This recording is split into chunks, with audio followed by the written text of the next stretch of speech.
YouTube? Thanks for tuning back into this Speedboat channel.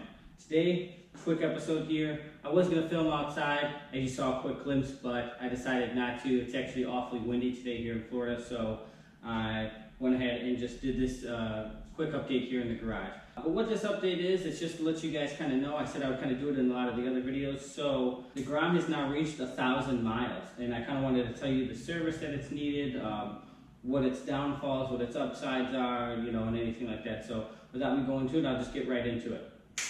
1 hour later. So, 1,000 miles on it. So far, it really hasn't needed anything. It's needed a chain head to get tightened up, chain head to get lubed, obviously normal maintenance thing. And as far as the engine oil, again, you were supposed to change it at 600 miles. I changed mine at 300. I took out the crappy Honda oil and put in some Enzoil synthetic, just some 1030, 13 bucks, good extra assurance. You know, anything else that it's going to need is pretty straightforward. As far as cleaning the spinner and the filter, change that later on within the filter, so I'm going to go ahead and follow those guidelines. Anything else as far as all the mods and the aesthetic things that I've done, they've all held up very well. Brakes are perfect, engine is perfect, and let me tell you, I have really whooped and beat the shit out of this thing.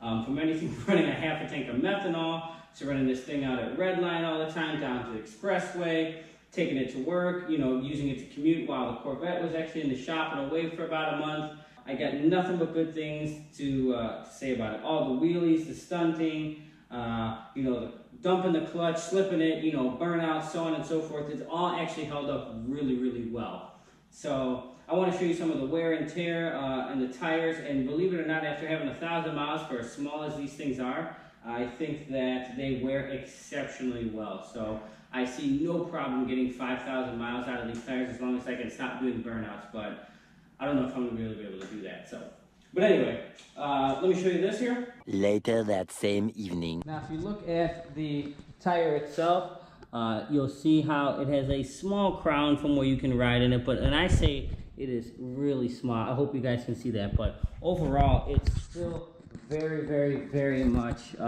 rounded and pointed so that it's not flat there in the center.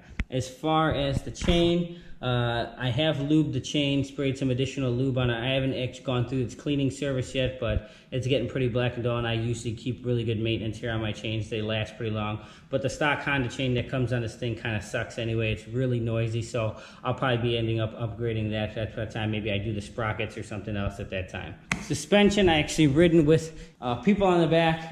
You can tell this thing's really not really designed to have two individuals on it. Again, it only has 8 horsepower. So it's really not going to have a lot of go when you have, you know, 200 or 300 pounds on it with combined weight. So it's not really designed for that, but overall, it still held up really well. Put about 40 miles on it with other people in the back of it, so it was actually really well. The aftermarket exhaust, I have no complaints actually about that. As you can see, like I showed in the other video, that it has actually turned blue from the methanol. I think actually that looks cool. But other than that, it actually makes the engine run just a little bit cooler, you know, with not having all that back pressure, and it allows a lot of the exhaust gases and the heat to really get out of it. Front brakes work really good, all the stoppies and, you know, normal braking that I'm going to do on the expressway and around town, it's held up perfectly fine. Depending on how high you are and meaning where you sit on the bike and where you want your headlight to be focused, you can adjust your headlight here at the bottom to fix it to where exactly you would like it to be focused at on the street to your liking.